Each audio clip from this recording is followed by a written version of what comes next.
At family dinner, Dad asked if the money helped. I said, "What money?" He froze, fork hovering midair, eyes twitching with confusion, maybe even guilt. Then I looked at Mom. She didn't even blink, didn't flinch, just reached for the mashed potatoes like she hadn't swallowed thousands of dollars and my trust. That was the moment I knew. She'd taken it, redirected without a word. 3 months before that night, I was at rock bottom. My business had collapsed, my apartment lease was terminated, I had $37 to my name, and a smile I wore like armor. I called my parents. I didn't beg, I just explained. Mom said they were tight right now. Dad said, "We'll figure something out." Weeks passed, nothing came. I assumed they couldn't help. Turns out, Dad had sent money, a large amount, 10,000, wired from his retirement fund. He assumed it saved me. It didn't. I never saw a dime. I found out the next week. Dad called, checking in, said, "Hope that transfer helped you breathe a little." I said nothing.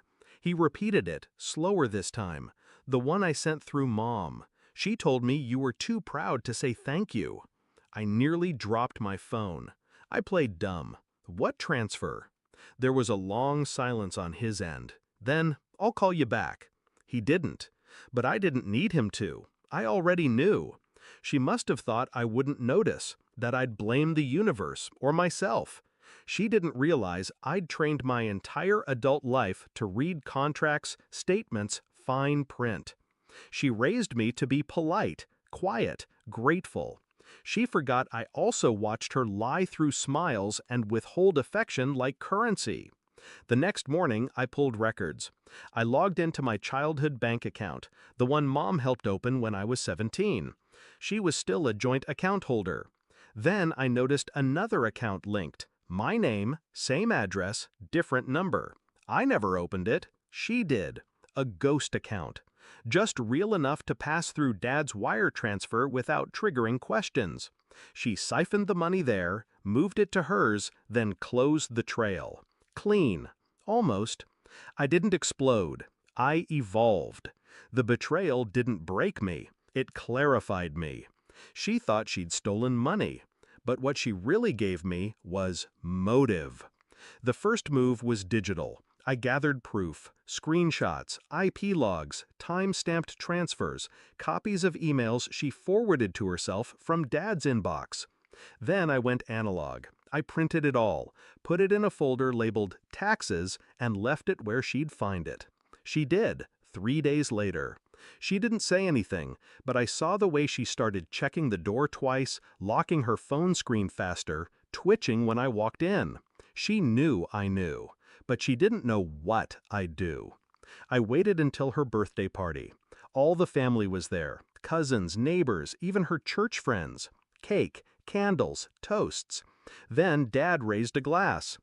To the woman who holds us all together. I watched her smile like the lie didn't taste bitter anymore. Then I stood. "I want to give her something too," I said. I pulled out a thick envelope, no card, handed it to Dad. He opened it. First page, the transfer confirmation. Second, the ghost account closure. Third, her forged signature on the authorization form. He read in silence. So did the others who peeked over his shoulder. Her smile died slowly, like a flower starved of light. She didn't say a word, just got up, walked to the kitchen, and stayed there until the room emptied. I stayed too, not for cruelty, for clarity. Later that night, she texted me, "You didn't have to humiliate me." I replied, "You didn't have to steal from me." She told Dad she was just moving it temporarily, that I was unstable, that I would have wasted it. He didn't buy it. I showed him my spreadsheet, my debt tracker, the eviction notice, the sleepless nights. She showed him nothing. Within a week, he moved out. He transferred full financial control to a trust, one that I now manage. He changed his will. She lost more than money. She lost the mask. She calls sometimes, leaves voicemails filled with false warmth. I don't answer. I've learned silence is louder than shouting. People ask if I'm bitter. I'm not. I'm awake. I used to think betrayal was a scream in the dark. Now I know it's a quiet voice at dinner asking if the money helped, and a colder voice replying, "What money?" before everything burns.